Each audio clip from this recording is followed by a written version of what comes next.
لیکن آپ دیکھیں کہ ہمیشہ آئیڈیل صورتحال نہیں ہوا کرتی، ہر شخص اتنا کنسیڈریٹ نہیں ہوتا. لیکن اللہ تعالیٰ نے عورت کو جہاں شوہر کو باہر کی مشقت دی نا، کتنی مشقت ہوتی ہے گرمی میں، دھوپ میں. مثلاً ہر شخص کا ایئر کنڈیشن آفس تو نہیں ہے کہ وہ وہاں بیٹھ کے کام کر رہا ہے. بہت سے مرد سڑکوں پہ سڑکیں بنا رہے ہیں دھوپ میں کھڑے ہو کر، کچھ کھیتوں میں کام کر رہے ہیں، کٹائیاں کر رہے ہیں فصلوں کی، کوئی اور مکان بنا رہے ہیں، دھوپ میں کام کر رہے ہیں. تو مرد اگر سارے دن کی باہر مشقت کرتا ہے تو وہ بھی ایک پینفل کام ہے، اور اس نے محنت کی اور بیوی کے لیے سارا آرام فراہم کیا، کھانا پینا باقی ضروریات. اب اگر بیوی کو اس کا مطالبہ پورا کرنے میں تھوڑی تکلیف ہو رہی ہے تو کیا ہوا کہ موڈ نہیں یا دل نہیں مان رہا تو کیا ہوا، نہ صحیح.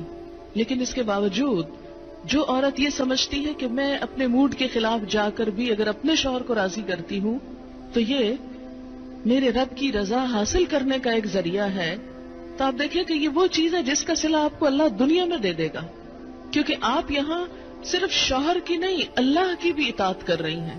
کیونکہ ایک مسلمان عورت کو اس کے رب نے یہ حکم دیا ہے.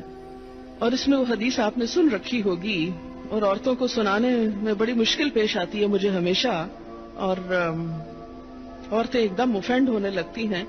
لیکن بات یہ ہے کہ چونکہ اللہ کے رسول صلی اللہ علیہ وسلم نے فرمایا ہے اور ہم ان کا نام سن سن کے روتے ہیں محبت میں اور نعتیں سن سن کے جھومتے ہیں، تو یہ حکم بھی آپ کا مان لینا چاہیے اور اس حدیث کو بھی سن لینا چاہیے اتنی ہی خوشی سے جتنی خوشی سے ایک نعت سنتے ہیں. نبی صلی اللہ علیہ وسلم نے فرمایا جب مرد اپنی بیوی کو اپنے بستر پر بلائے اور وہ نہ آئے تو صبح تک فرشتے اس پر لعنت کرتے ہیں.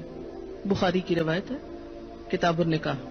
ٹھیک ہے اس میں کہ اگر بیوی بیمار ہے یا اسے کوئی ایسی تکلیف ہے یا کوئی جینون ریزن ہے تو اس میں اللہ تعالیٰ اتنے بے رحم نہیں ہے کہ وہ دیکھ رہے ہیں کہ ایک عورت بخار میں پڑی ہے اور اس کا شوہر اس سے مطالبہ کر رہا ہے اور عورت نے نہیں مانا تو اس پہ لعنت بھجوانی شروع کر دی جائے. نہیں، یہاں ایک نارمل حالات کی بات ہے کہ ایک عام حالات میں ایک عورت اگر اطاعت نہیں کرتی یا بات نہیں مانتی.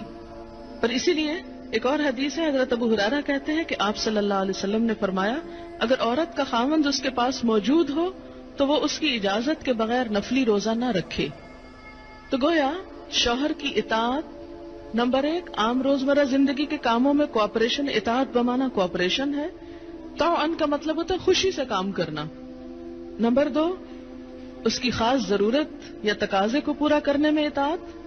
ہاں، کہاں اطاعت نہیں؟ جب وہ کوئی حرام کام کرنے کو کہے، جب وہ کوئی ناجائز کام کرنے کو کہے، جب وہ اللہ اور اس کے رسول صلی اللہ علیہ وسلم کی مرضی کے خلاف کام کرنے کو کہے. لا طاعت لمخلوق فی معصیت الخالق. مخلوق کی اطاعت جائز نہیں خالق کی نافرمانی میں. اگر اللہ تعالیٰ کسی کام پہ ناراض ہے وہ اطاعت جائز ہے.